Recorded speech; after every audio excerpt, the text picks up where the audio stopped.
شروع اللہ کا نام لے کر جو بڑا مہربان نہایت رحم والا ہے۔ اور اگر تم اس قرآن کے بارے میں ذرا بھی شک میں ہو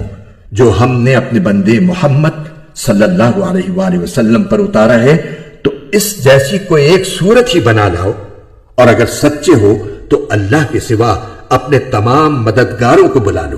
پھر بھی اگر تم یہ کام نہ کر سکو اور یقیناً کبھی نہیں کر سکو گے تو ڈرو اس آگ سے جس کا ایندھن انسان اور پتھر ہوں گے،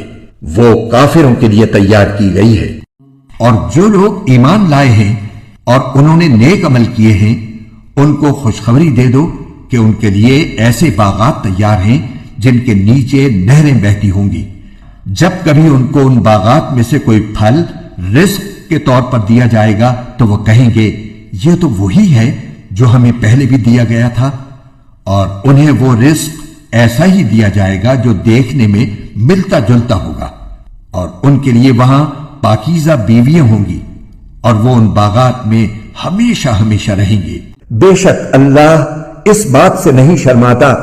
کہ وہ کسی بات کو واضح کرنے کے لیے کوئی بھی مثال دے، چاہے وہ مچھر جیسی معمولی چیز کی ہو یا کسی ایسی چیز کی جو مچھر سے بھی زیادہ معمولی ہو۔ اب جو لوگ مومن ہیں وہ خوب جانتے ہیں کہ یہ مثال ایک حق بات ہے جو ان کے پروردگار کی طرف سے آئی ہے، البتہ جو لوگ کافر ہیں وہ یہی کہتے ہیں کہ بھلا اس حقیر مثال سے اللہ کا کیا مطلب ہے۔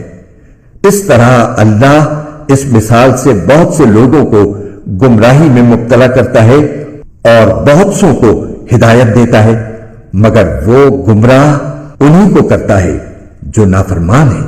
جو اللہ کے اقرار کو مضبوط کرنے کے بعد توڑ دیتے ہیں اور جس چیز یعنی رشتہ قرابت کے جوڑے رکھنے کا اللہ نے حکم دیا ہے اس کو قطع کیے ڈالتے ہیں اور زمین میں خرابی کرتے ہیں،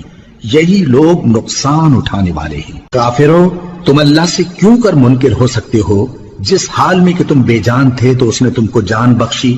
پھر وہی تم کو مارتا ہے، پھر وہی تم کو زندہ کرے گا، پھر تم اسی کی طرف لوٹائے جاؤ گے۔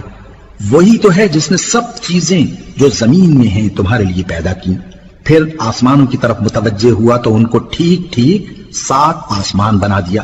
اور وہ ہر چیز سے خبردار ہے۔ اور وہ وقت یاد کرنے کے قابل ہے جب تمہارے پروردگار نے فرشتوں سے فرمایا کہ میں زمین میں اپنا نائب بنانے والا ہوں۔ انہوں نے کہا کیا تو اس میں ایسے شخص کو نائب بنانا چاہتا ہے جو خرابیاں کرے اور کچھ تو خون کرتا پھرے؟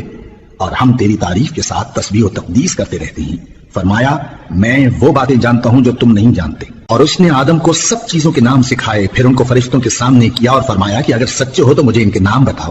انہوں نے کہا تو پاک ہے، جتنا علم تو نے ہمیں بخشا ہے اس کے سوا ہمیں کچھ معلوم نہیں، بے شک تو دانا ہے، حکمت والا ہے۔ تب اللہ نے آدم کو حکم دیا کہ آدم تم ان کو ان چیزوں کے نام بتاؤ۔ سو جب انہوں نے ان کو ان کے نام بتائے تو فرشتوں سے فرمایا کیا میں نے تم سے نہیں کہا تھا کہ میں آسمانوں اور زمین کی سب پوشیدہ باتیں جانتا ہوں، اور جو تم ظاہر کرتے ہو اور جو پوشیدہ کرتے ہو سب مجھ کو معلوم ہے۔